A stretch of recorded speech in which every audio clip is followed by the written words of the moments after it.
Apocalipse capítulo 12, verso 1. João, quem está tendo as visões, e ele relata as visões que ele tem, e ele as descreve no capítulo 12, a partir do verso 1. Viu-se grande sinal no céu, a saber, uma mulher vestida do sol, com a lua debaixo dos pés, e uma coroa de 12 estrelas na cabeça, que, achando-se grávida, grita com as dores de parto, sofrendo tormentos para dar à luz. Viu-se também outro sinal no céu, eis um dragão grande, vermelho, com 7 cabeças, 10 chifres, e nas cabeças 7 diademas. A sua cauda arrastava a terça parte das estrelas do céu, as quais lançou para a terra. E o dragão se deteve em frente da mulher que estava para dar à luz, a fim de devorar o filho quando nascesse. Nasceu-lhe, pois, um filho varão, que há de reger todas as nações com cetro de ferro. E o seu filho foi arrebatado para Deus até o seu trono. A mulher, porém, fugiu para o deserto, onde lhe havia Deus preparado lugar, para que nele a sustentassem durante 1260 dias. Houve peleja no céu, verso 7. Miguel e os seus anjos pelejaram contra o dragão. Também pelejaram o dragão e seus anjos. Todavia, não prevaleceram, nem mais se achou no céu o seu lugar, o lugar deles. 9. E foi expulso o grande dragão, a antiga serpente, que se chama Diabo e Satanás, o sedutor de todo mundo. Sim, foi atirado para a terra, e com ele os seus anjos. Então ouviu grande voz do céu proclamando: agora veio a salvação, o poder, o reino do nosso Deus e a autoridade do seu Cristo, pois foi expulso o acusador de nossos irmãos, o mesmo que os acusa de dia e de noite diante do nosso Deus. Eles, pois, o venceram por causa do sangue do Cordeiro e por causa da palavra do testemunho que deram, e mesmo em face da morte não amaram a própria vida. Por isso festejai, ó céu, e vós os que habitais agora na terra.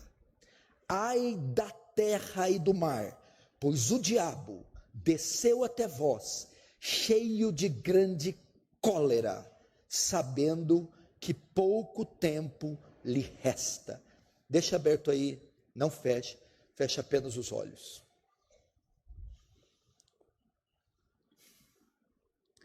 Pai Santo, mais uma vez nos achegamos a Ti, com temor e tremor, indignos, incapazes, pecadores, mediante a graça e a misericórdia, é que ousamos levantar nossa voz diante de Ti.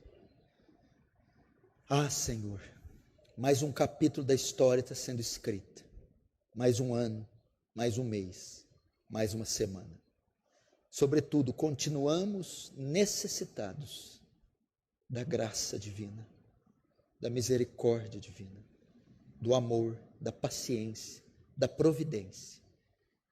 Eu sei que se olhar para nós e nossas obras, não achará motivo algum para nos ajudar. Mas olha para o pacto que fizeste, para a aliança que firmaste, para a incondicionalidade do seu amor e daquilo que foi feito através do seu Filho. E socorre-nos, para que o Senhor e só o Senhor receba a glória para si. Que o seu reino avance e que o Senhor nos conforme à imagem do seu Filho. Em nome de Jesus. Amém. Preste atenção aqui. Pregar sobre Apocalipse nos dias que estamos vivendo não é novidade alguma.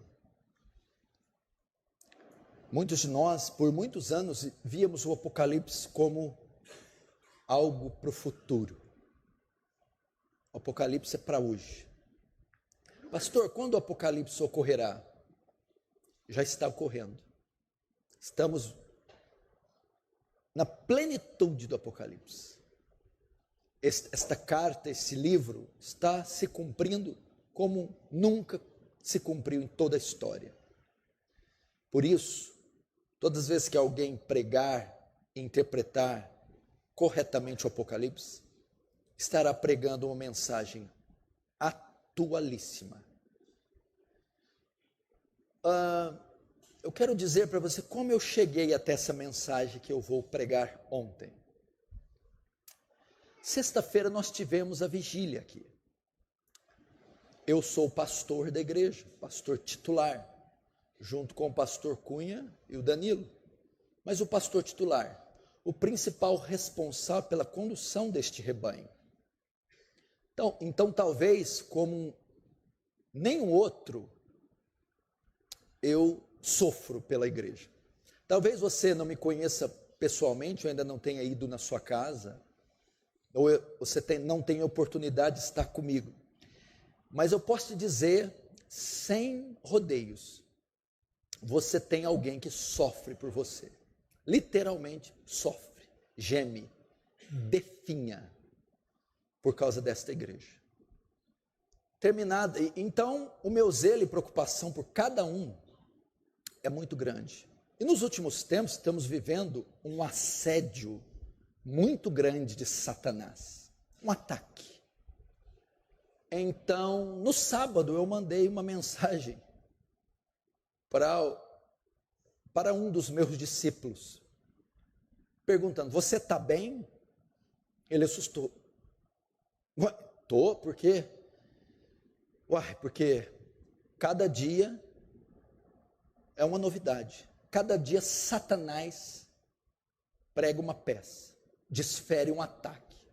Então, quando eu acordo, eu já penso: qual vai ser a de hoje? Aí ele riu. O que foi dessa vez? Não, o problema é com você. Eu quero saber se você foi picado pela serpente. Aí eu respondi para ele assim, mas ele perguntou, por que o motivo da sua preocupação? Eu disse, porque o diabo nunca foi tão diabo como ele está sendo diabo nos dias de hoje. Então nasceu a mensagem. O diabo nunca foi tão diabo como está sendo hoje.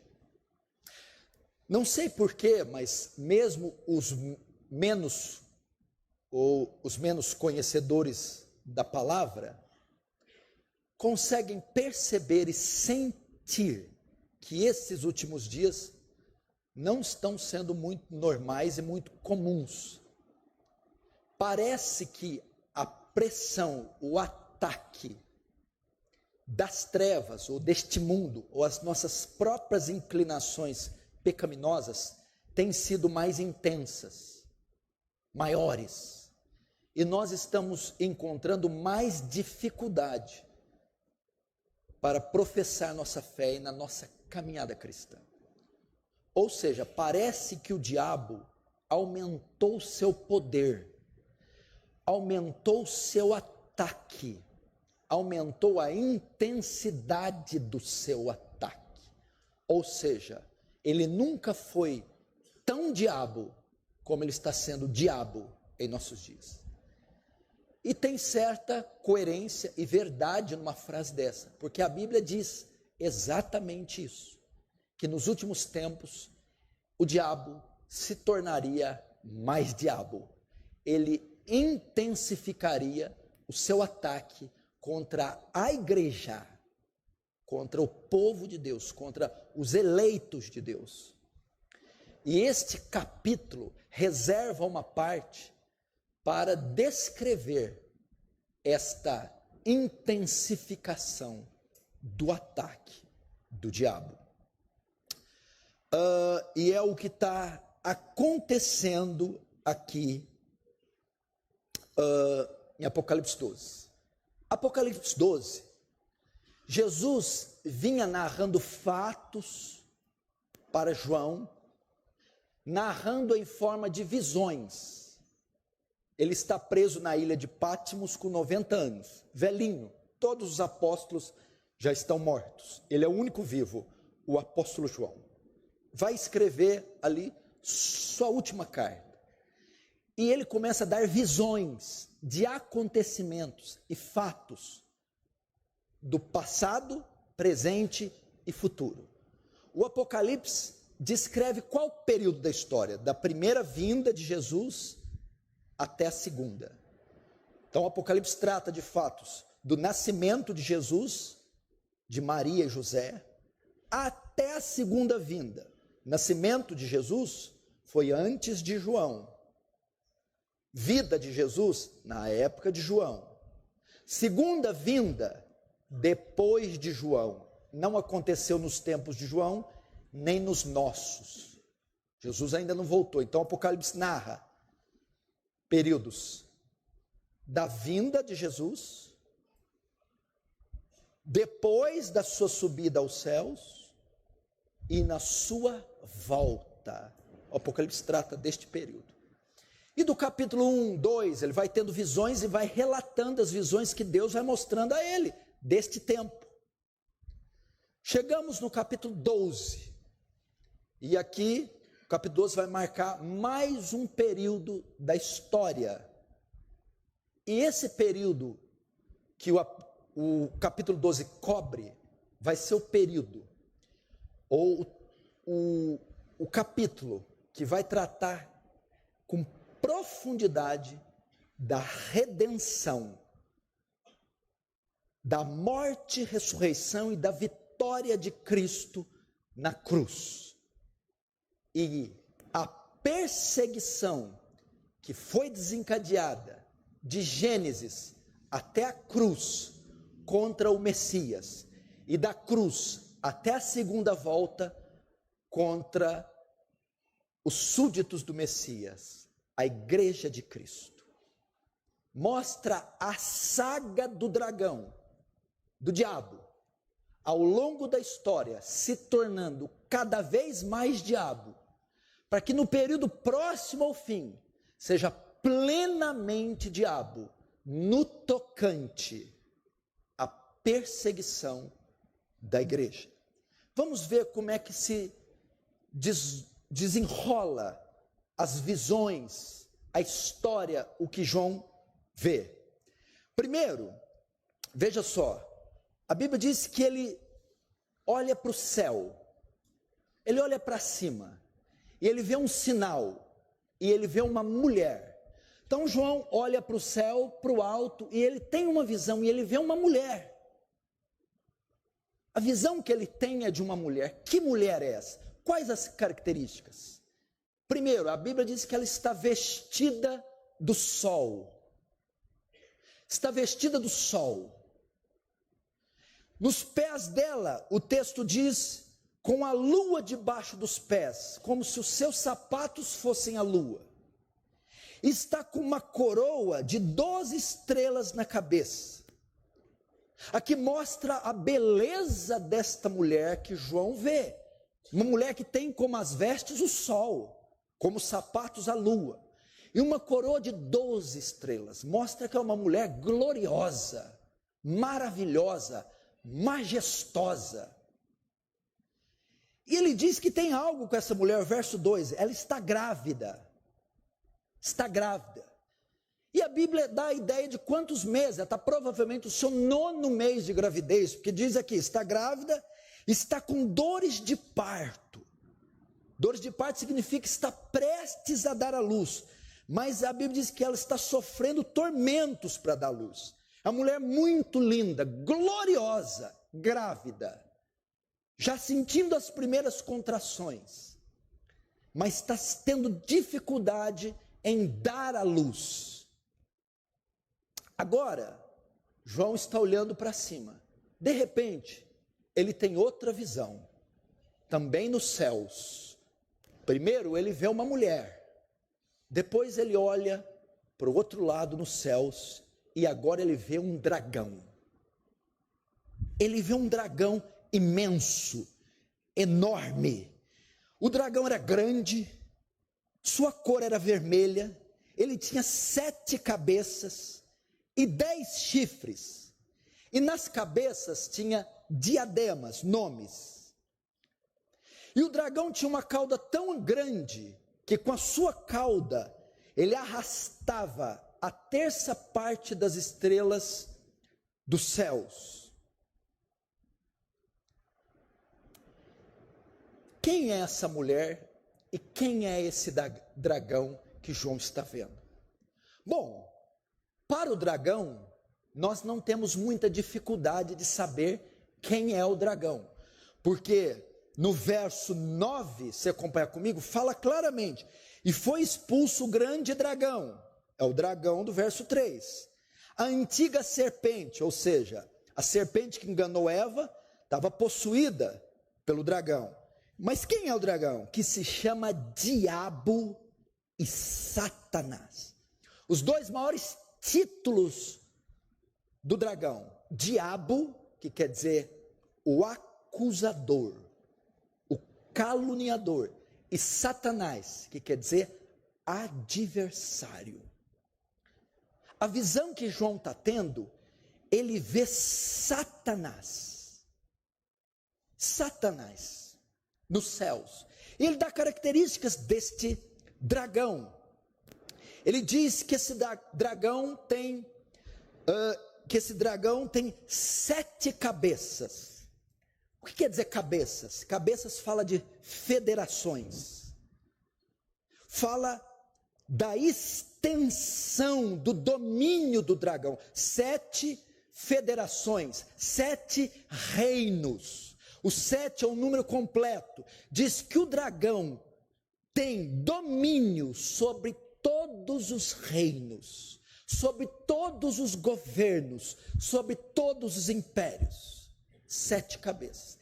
E 10 chifres. Fala do seu poder. É um dragão poderoso. 10 chifres fala do seu elevado poder. E da cor vermelha. O vermelho aqui no grego é a mesma palavra do cavalo vermelho de Apocalipse 6, que quer dizer guerra.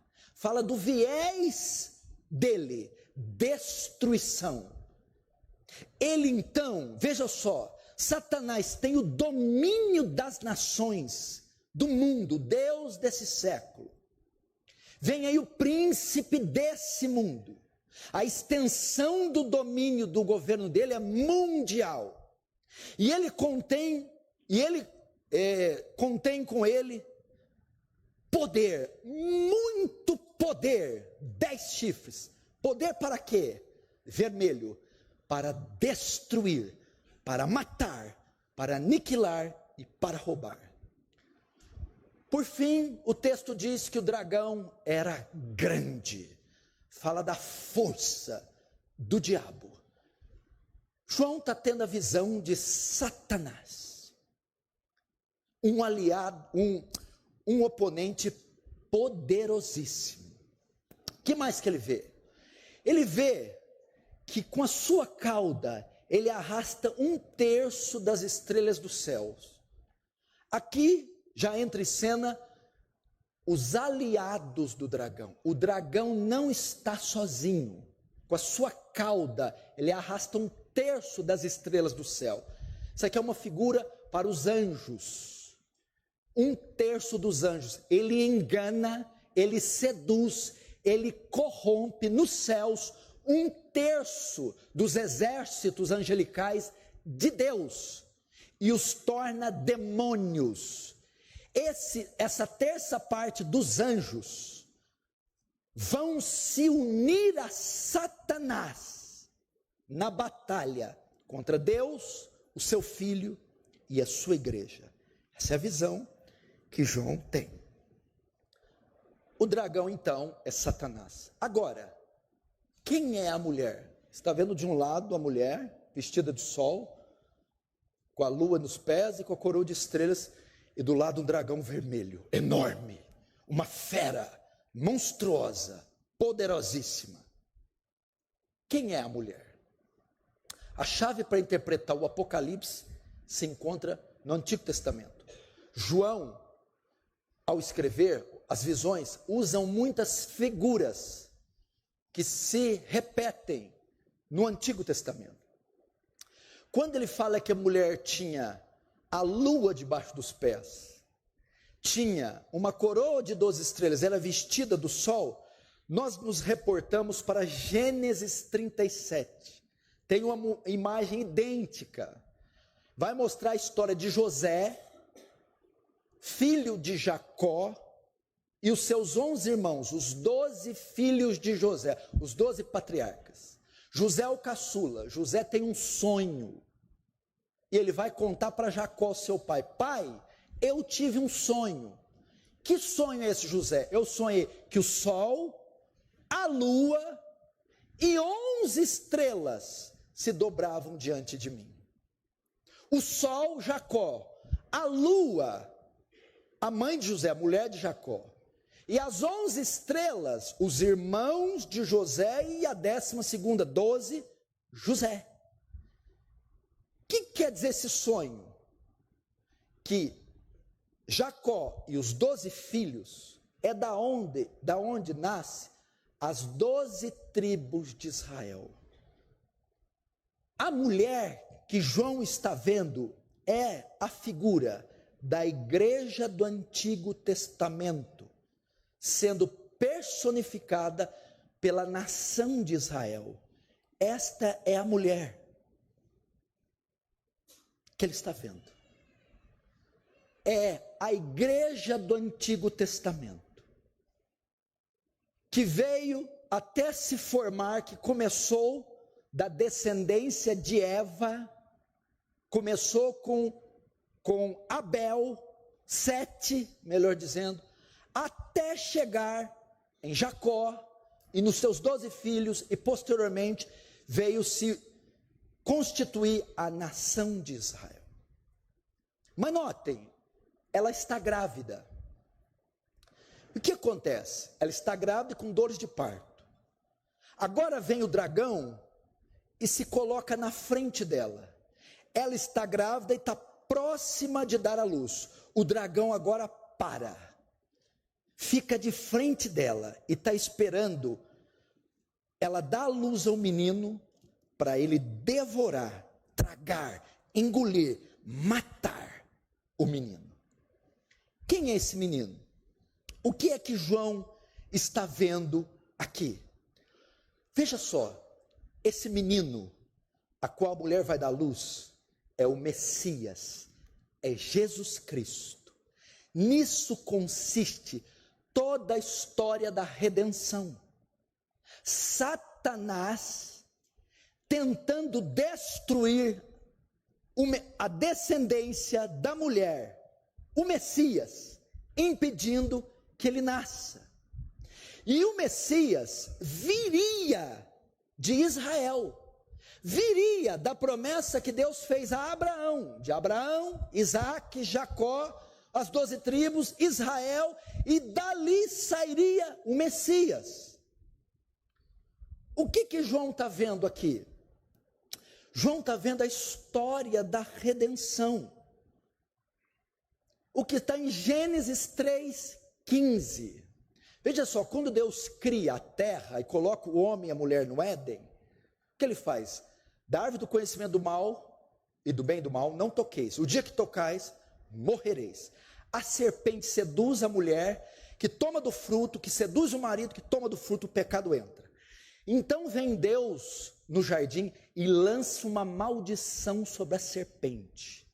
Maldita será entre os animais do campo, rastejará e comerá pó.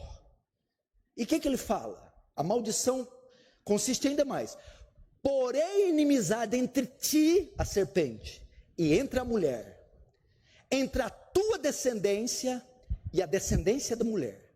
Esta, a mulher, a descendência da mulher, te ferirá a cabeça, e tu vai ferir o calcanhar da descendência da mulher. Ou seja, desde o Éden, Deus faz uma promessa, lança uma maldição, que a serpente, o diabo, seria amaldiçoado. E ele teria inimizade contra a mulher e a descendência da mulher. Que mulher é essa? Eva. A descendência dela geraria o Messias, aquele que esmagaria a cabeça dela. Então o diabo, consciente disso, dessa maldição que foi sobre ele, que da mulher nasceria aquele que esmagaria sua cabeça, ele para diante da mulher, antes que a mulher dê à luz, para tragar, aniquilar aquele que esmagaria a sua própria cabeça. E se você for para o Antigo Testamento, toda a história do Antigo Testamento narra o dragão tentando matar a semente da mulher, impedindo que Cristo venha ao mundo. Você pode ver isso. A promessa foi dada para Eva, ok? Da semente, da descendência de Eva, nasceria o Messias. Desde aquele dia, o dragão então tenta destruir a semente da mulher, impedindo que Jesus nasce. Como ele começa? Ele começa com Abel. De Adão e Eva nascem Caim e Abel. E Abel é a descendência da mulher, e de Abel iria sair o Messias. Vem Caim na figura do dragão e mata Abel para tentar destruir a semente da mulher. Eles têm outro filho, Sete, a descendência prossegue. Acontece no dilúvio, o pecado aflora e Deus aniquila todo mundo, e o diabo mais uma vez com o plano de corromper a terra para destruir a semente da mulher. Mas Deus continua com a semente através de Noé, e Noé começa a nova raça. E assim por diante. Chegamos no Egito, e lá está todas as 12 tribos. Faraó dá uma ordem para aniquilar todas as crianças e mandar para o Nilo. Mais uma vez, o dragão, querendo aniquilar a semente, as crianças israelitas, impedindo que o Messias venha. E Faraó, na figura do dragão, tenta fazer isso, não consegue. E vai indo ao longo da história. Na época também dos reis, se você lembrar de uma rainha maligna, Atalia, ela quer usurpar o trono, e ela quer exterminar toda a descendência davídica. É a figura do dragão, porque de Davi sairia o Messias. Então o que eles fazem? O último descendente da semente da mulher, na época de Atalia, é Joás, que ainda está jovem. Eles pegam Joás, escondem Joás, até que Atalia morra. E de Joás, a descendência, da onde sairia o Messias, continua.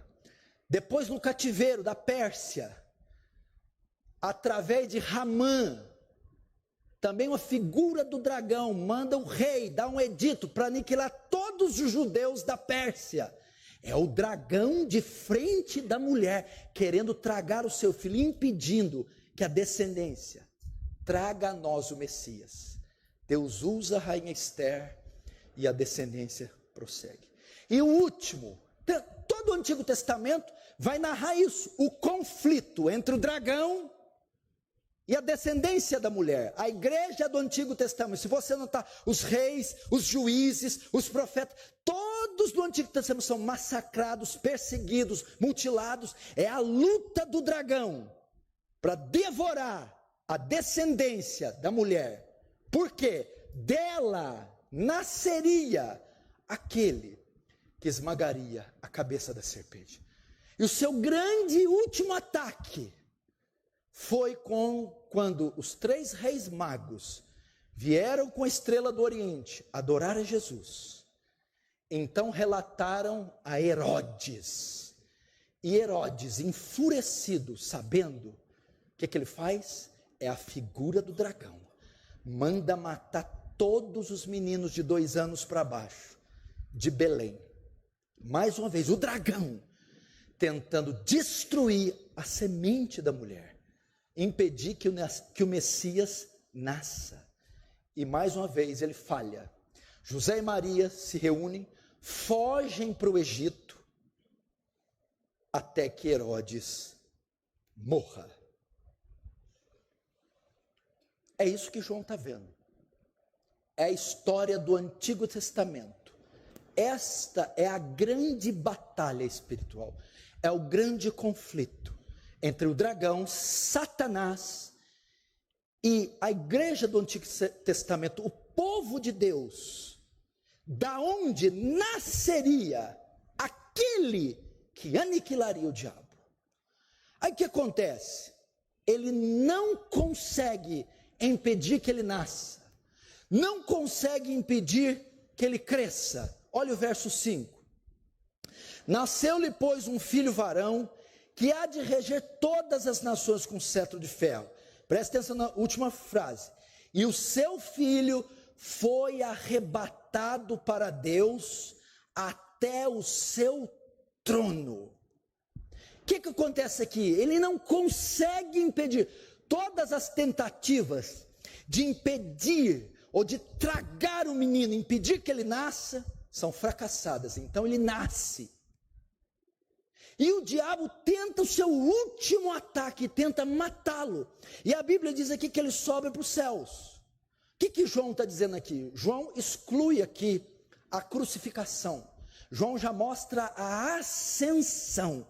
Mas o verso 5 narra o quê? O cumprimento da profecia de Gênesis 3. O dragão tenta o seu último golpe. Ele tenta agora matar o Messias, crucificando-o, entregando na mão das autoridades judaicas, para as autoridades romanas, e crucificando. E ali ele pensa que ele consegue aniquilar. Na cruz o diabo pensa, porque ele não é onisciente, que a sua maior vitória seria conquistada matando Jesus. Mal ele sabia que ali estava contida a maior derrota. Ali se cumpre Gênesis 3,15. Tu lhe ferirá o calcanhar.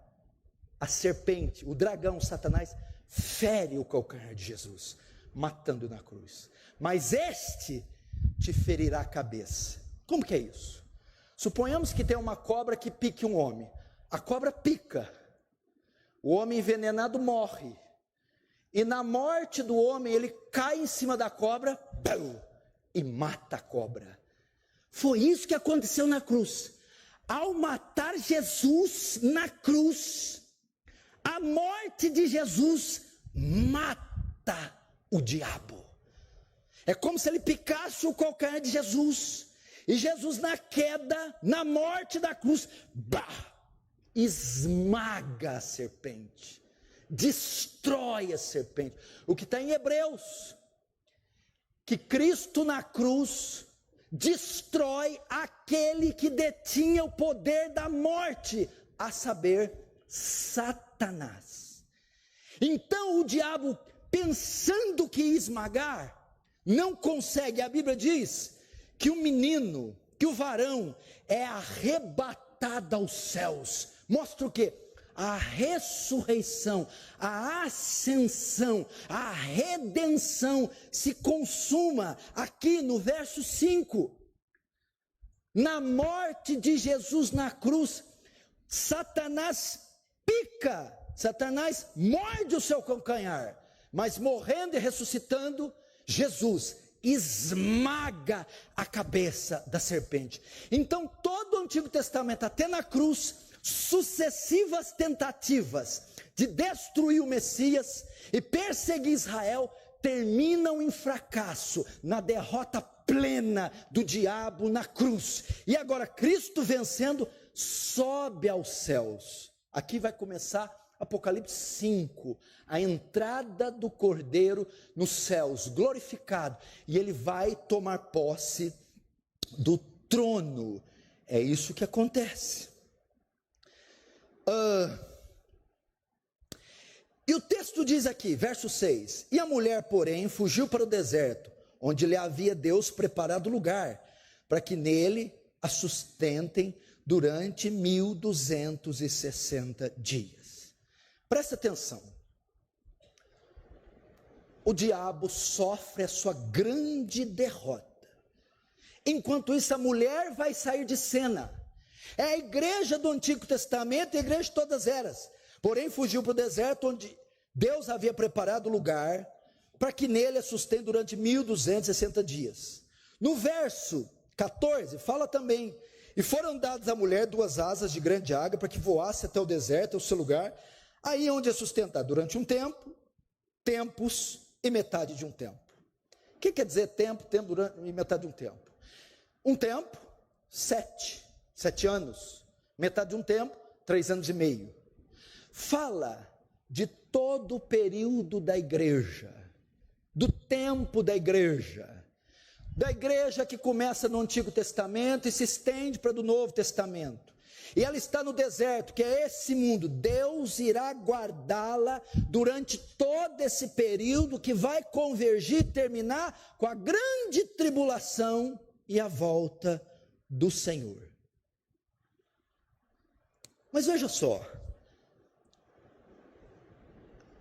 a vitória de Cristo na cruz, o esmagar da serpente, vai agora ter efeitos no céu.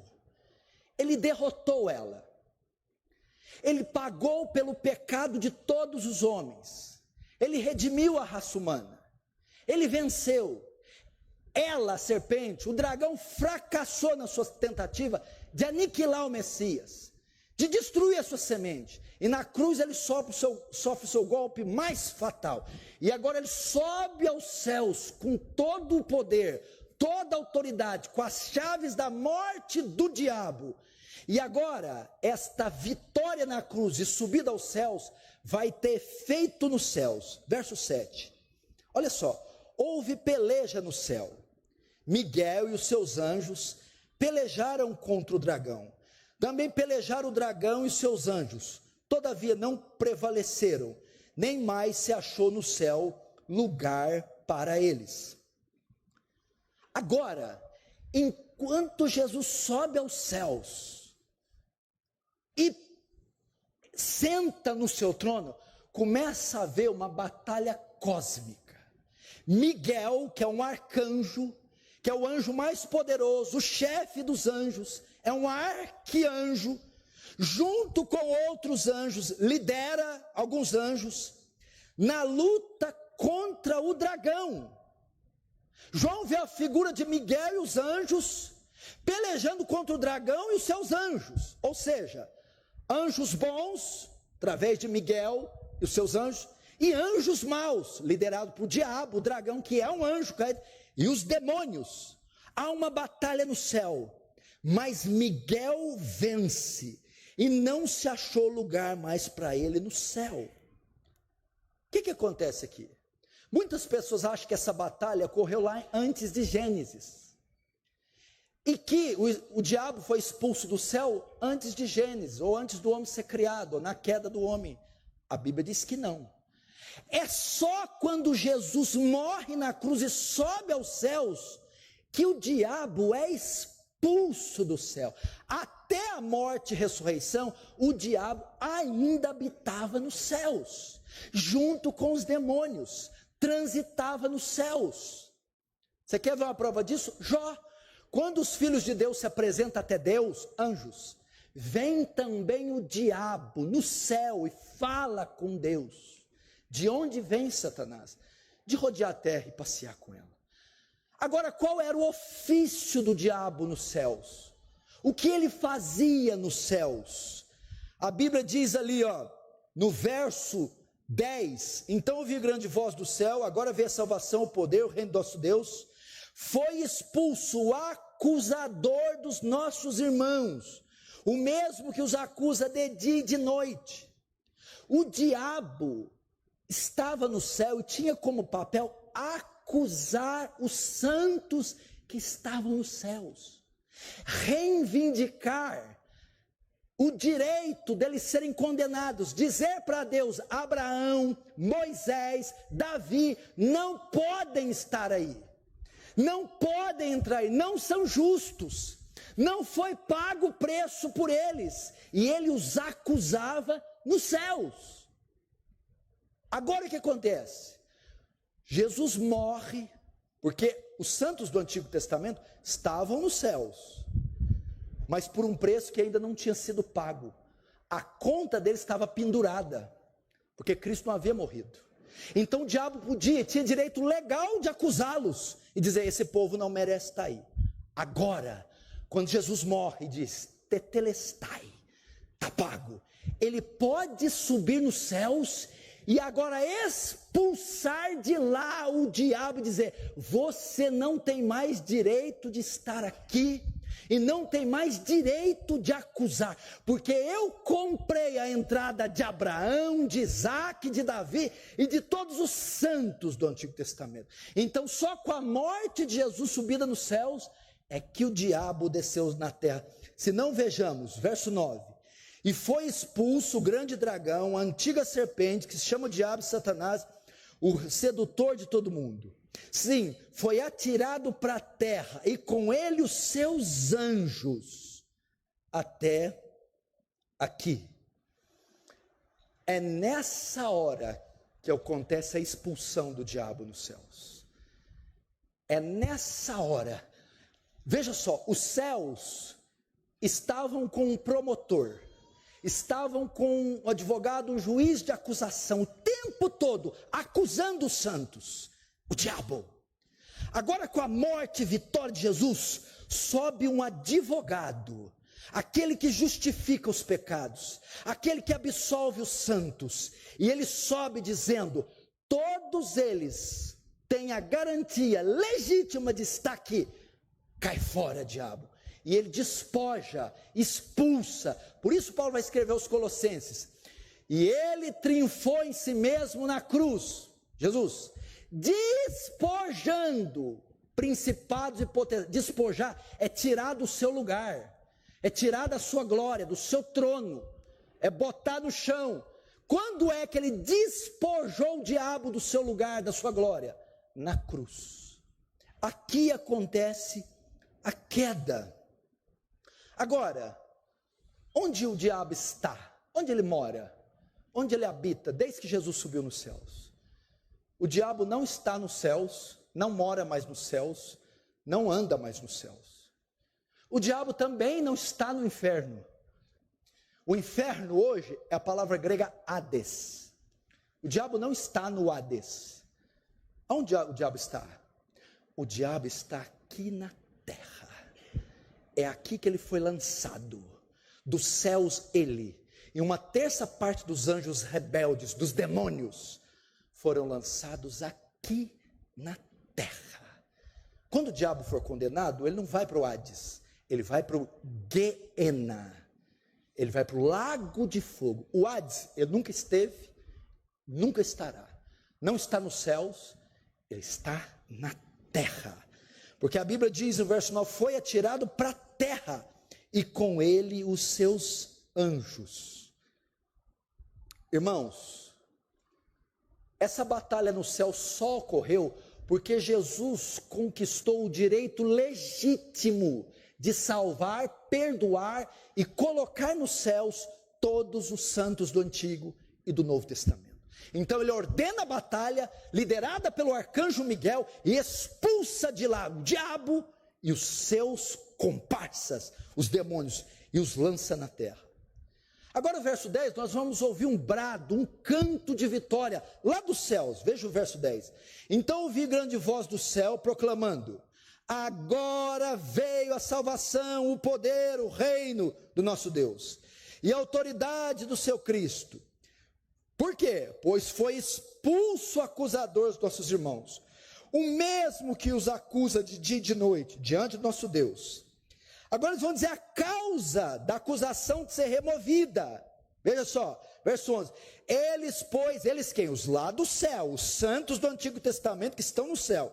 Eles, pois, o venceram por causa do sangue do Cordeiro, por causa da palavra do testemunho que deram, e mesmo em face da sua morte, não amaram a própria vida.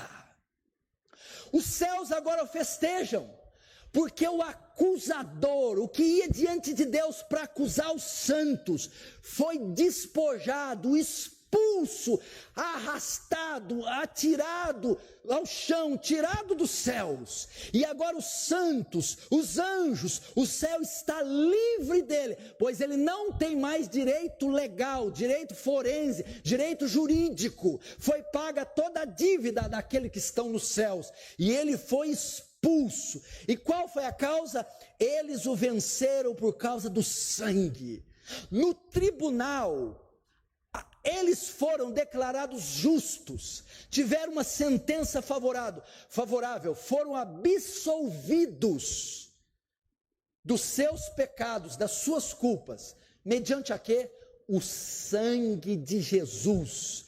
Eles venceram, expulsaram, derrotaram o diabo através da morte e ressurreição de Cristo na cruz. Os pecados foram pagos e o diabo perdeu o seu direito. Foi derrotado pelo sangue de Jesus. Então o verso 12 diz: por isso festejai, ó céus. Por isso festejai, ó céus. Os céus estão festejando, porque ele não pode mais acusar ninguém nos céus. Os céus estão em festa. O impostor, o embusteiro, a serpente, o dragão, foi expulso de lá. Entretanto, nós encontramos um contraste aqui. Enquanto a obra no céu foi concluída, e os céus festejam a retirada de Satanás, ai da terra. Agora entra em cena nós, é a nossa vez. O que acontece na terra? Presta atenção. Verso 12: por isso festejai ao céu e vós que nele habitais. Agora a parte B: ai da terra e do mar, pois o diabo desceu até vós, cheio de grande cólera, sabendo que pouco tempo lhe resta. O que acontece? Esse período do verso 12, ele ocupa exatamente o nosso período. O que acontece? Nas sucessivas derrotas do diabo, ele perdeu quando foi tentar matar Abel, perdeu quando foi tentar matar os filhos em Gósen, os filhos dos israelitas, perdeu quando foi matar os judeus na Pérsia, perdeu quando foi matar os meninos em Belém através de Herodes, perdeu quando foi tentar matar o Messias na cruz e sofreu o seu maior golpe. Nas sucessivas derrotas, na tentativa de vencer o Messias, e agora despojado dos céus, e perdendo o controle e o direito de acusar os santos do Antigo Testamento, só resta uma coisa a fazer: perseguir a descendência da mulher. Vê o verso 17. Irou-se o dragão contra a mulher, foi pelejar contra os restantes da sua descendência. Quem era a mulher? A igreja do Antigo Testamento, não é isso? Israel. E ele se irou com ela e foi pelejar contra os restantes da sua descendência. Quem é a descendência da mulher? Os que guardam o mandamento de Deus e têm o testemunho de Jesus, e se pôs em pé sobre a areia do mar. Não podendo mais perseguir a igreja do Antigo Testamento, não podendo mais perseguir os santos do Antigo Testamento, falhando na sua missão de destruir o filho da mulher, o Messias, só lhe resta agora fazer uma só coisa. Só tem uma agora função do diabo na terra: perseguir a igreja. Quando ele fala ai da terra e do mar, falhou no Antigo Testamento, os santos estão nos céus, Jesus morreu, ressuscitou, agora o dragão vai desferir toda a sua força, toda a sua fúria contra aqueles que estão aqui na terra, a igreja do Novo Testamento, eu e você. Então nessa hora o diabo se torna diabo como nunca foi diabo. Ai da terra, ele está furioso por ter fracassado em todo o Antigo Testamento, furioso por ter perdido na cruz, furioso por ter sido despojado do céu. Agora ele desce até nós, até eu e você, cheio de grande cólera. O grego aqui fala de uma ira ardente, fervente, está encolerizado.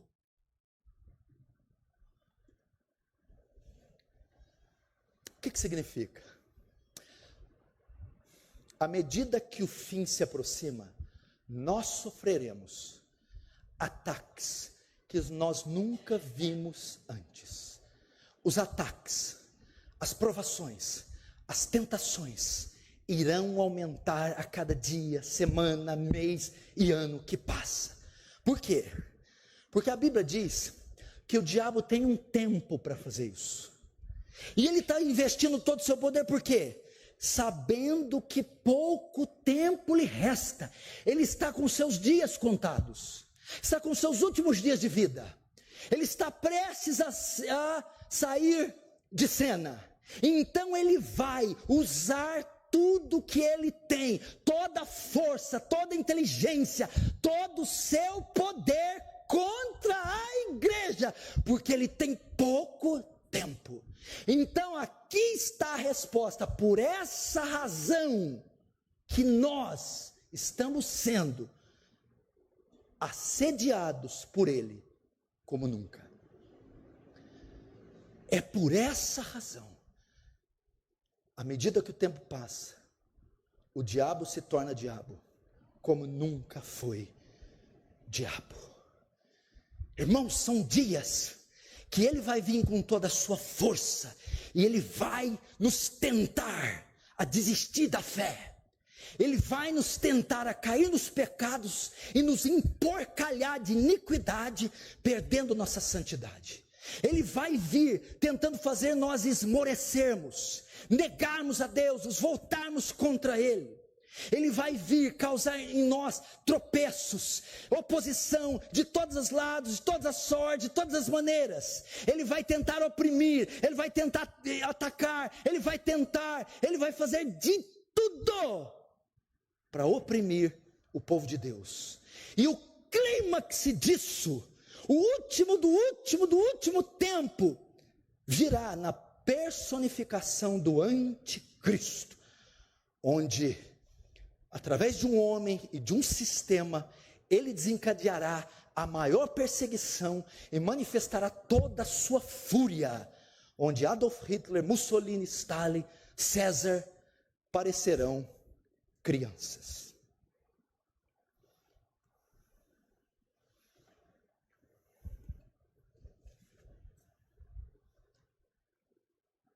Agora você está entendendo? Porque tudo está mais difícil. Porque você está tendo mais oposição, mais tentação, desânimo, dificuldade. Porque ai de ti, ó terra, o diabo vem cheio de grande cólera. Cólera como ele nunca teve, fúria como nunca teve, sabendo que pouco tempo lhe resta. Então ele vai se empenhar e usar o seu máximo.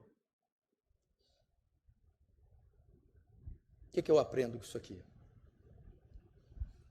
Todas as profecias acerca do fim, Jesus e os profetas usam que termo?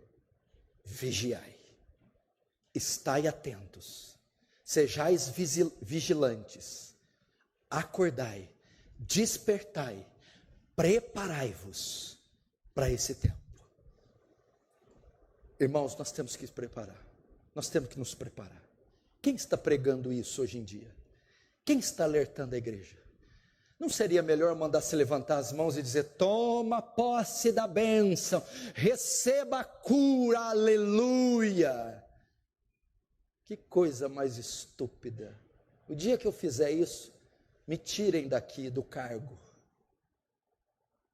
O dia que eu reduzir vocês a esse ridículo e reduzir essa história profundíssima da redenção a isso, eu não estou bem da cabeça.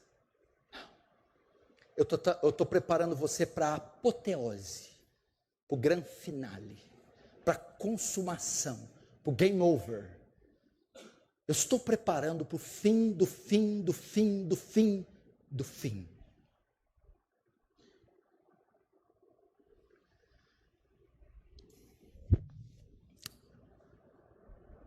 Como eu termino essa mensagem?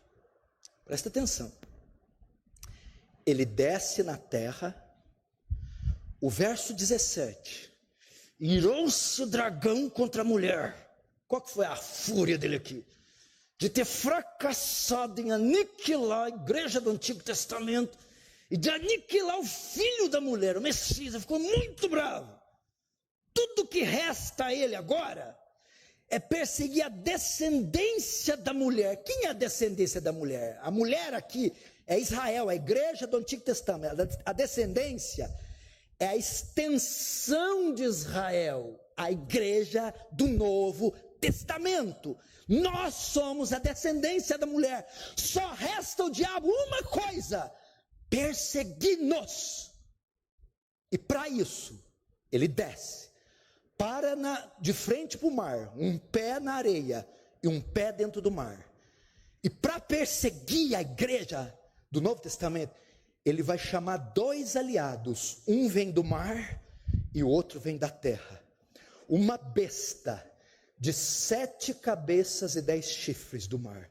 E outra besta de 2 cabeças da terra.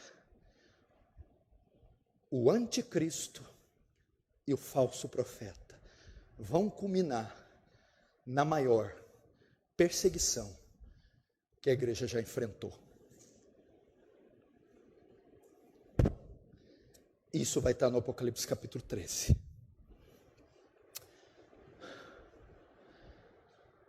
Eu só estou pregando isso, primeiro, para você saber por que está mais difícil. Porque o diabo se tornou mais diabo. Porque pouco tempo resta para ele. Então, ele está usando todo o arsenal que ele pode. Agora, eu não vou terminar com uma palavra de tensão, com uma palavra de desespero. Eu vou terminar com uma palavra de esperança. Preste atenção. A igreja do Novo Testamento, que hoje compreende você e eu e os nossos irmãos no mundo, é o último ataque do dragão. O último da grande cauda, das 10 cabeças e 7 chifres, 7 cabeças e 10 chifres, vermelho, é o último ataque. Mas eu tenho boas notícias para você. Ele fracassará mais uma vez. Primeiro, ele fracassa na sua tentativa de derrotar o filho. Ele fracassa quando ele está na frente da mulher, grávida, esperando para tragar o filho nasce, o filho morre na cruz e esmaga a sua cabeça. Ele fracassa. Ele fracassa na tentativa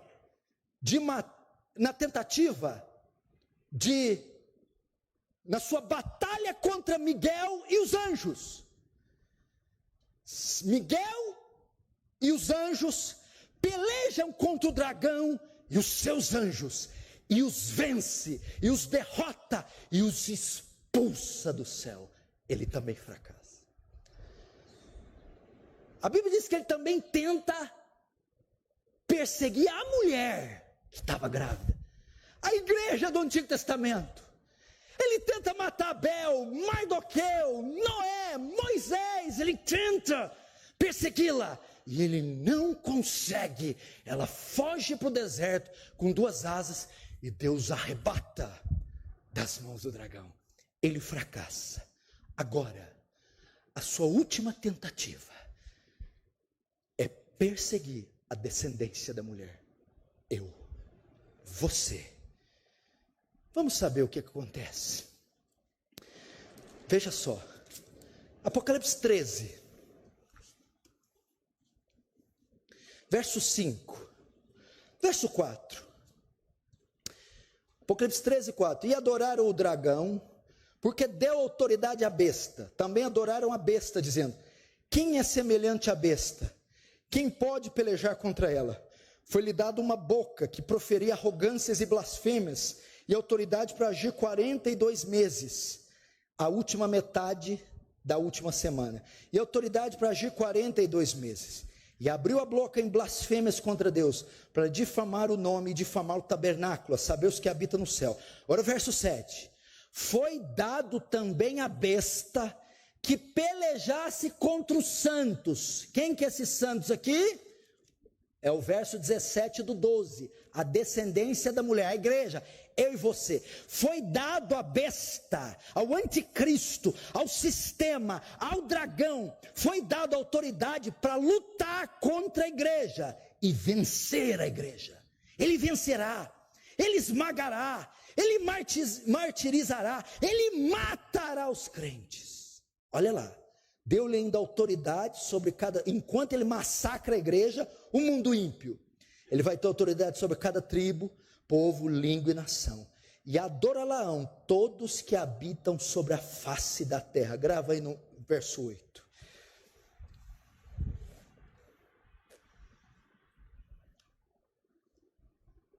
Pastor, não estou vendo vitória nenhuma da igreja aí. Não? Vamos ver se você vai acertar hoje. Não? O Senhor está dizendo que a perseguição, o ápice, vai culminar com a vinda do anticristo. Sim. E o dragão tenta seu último ataque contra o último alvo dele, que resta, a igreja.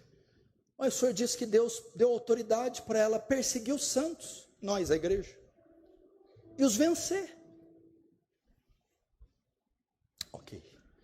Mas vencer em que sentido? Que vitória é essa? É apenas uma vitória física. Aqui não é a besta que triunfa, é a igreja. Porque veja só, Apocalipse 13, o verso 8 diz assim: adorá-la-ão. Quem? A besta, o dragão. Todos que habitam na terra. Olha quem que vai adorar. Aqueles cujos nomes não foram escritos no livro da vida do Cordeiro, que foi morto desde a fundação do mundo. Se alguém tem ouvidos, ouça. Se alguém leva para cativeiro vai. Se alguém matar a espada, é necessário que seja morta a espada. Aqui está a perseverança e a fidelidade dos santos. O que acontece?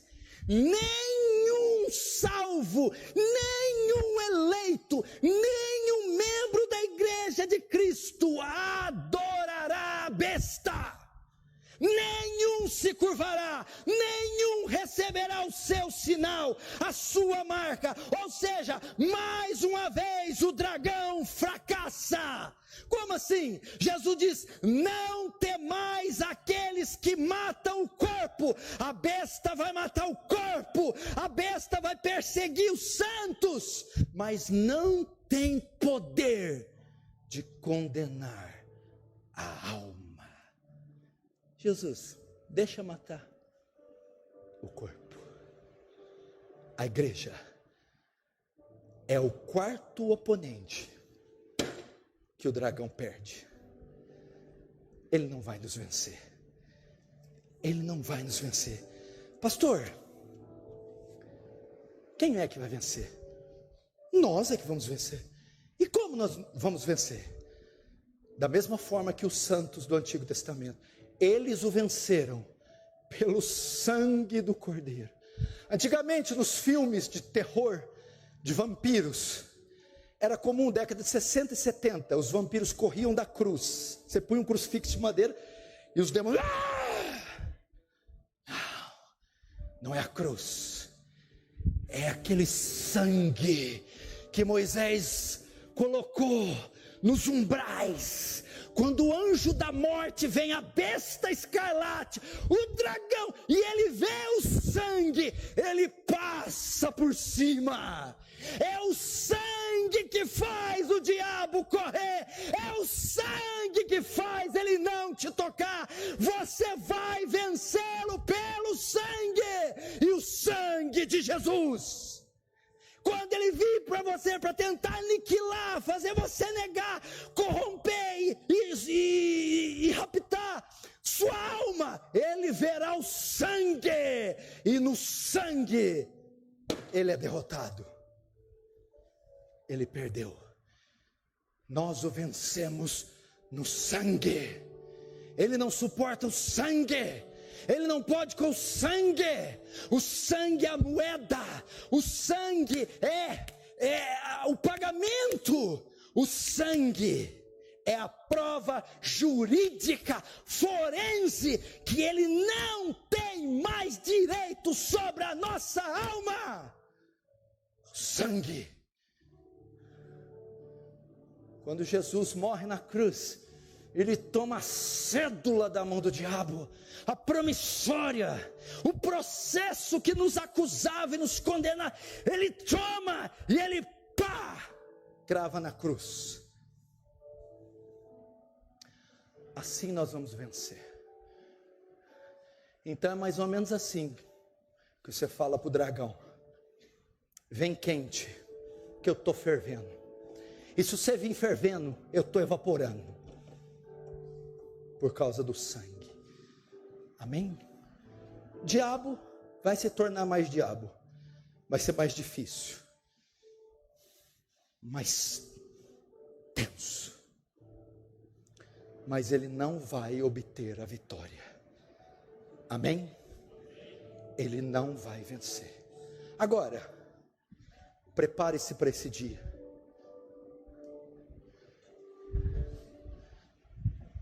Vou abrir isso aqui para terminar. Se você não dá conta, abre no índice. Naum. Abre Naum. Naum. Pega no índice, porque você vai ter um pouco de dificuldade. Naum. Quem achar primeiro não fez mais que obrigação. Achei. Naum. Vamos lá. Obadias, vai passando. Amós. Jonas. Miqueias, Naum. Pronto. Você pegar Malaquias e voltar é mais fácil. Naum.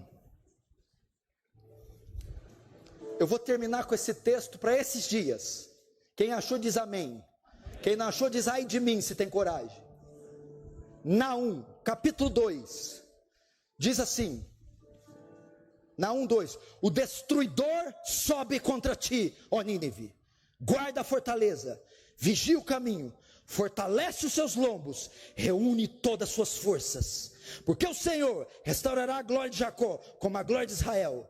Até aí, o destruidor vem contra ti, a besta escarlate vem contra ti, o dragão vem contra ti.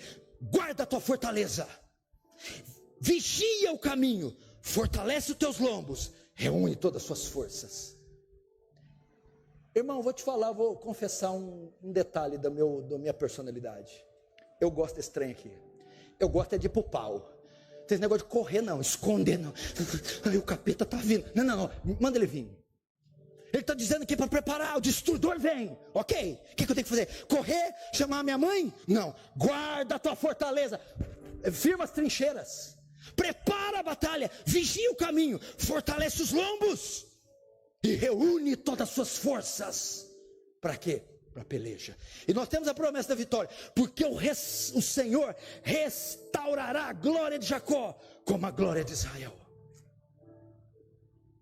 Recorre a Deus e a sua graça, recorre a Deus em oração e jejum, recorre a Deus na palavra, esconde na fortaleza inexpugnável que é Cristo, esconde nele. Os puritanos diziam, a melhor arma contra o diabo é se esconder em Cristo, e vamos para a batalha. Quem está comigo diz amém.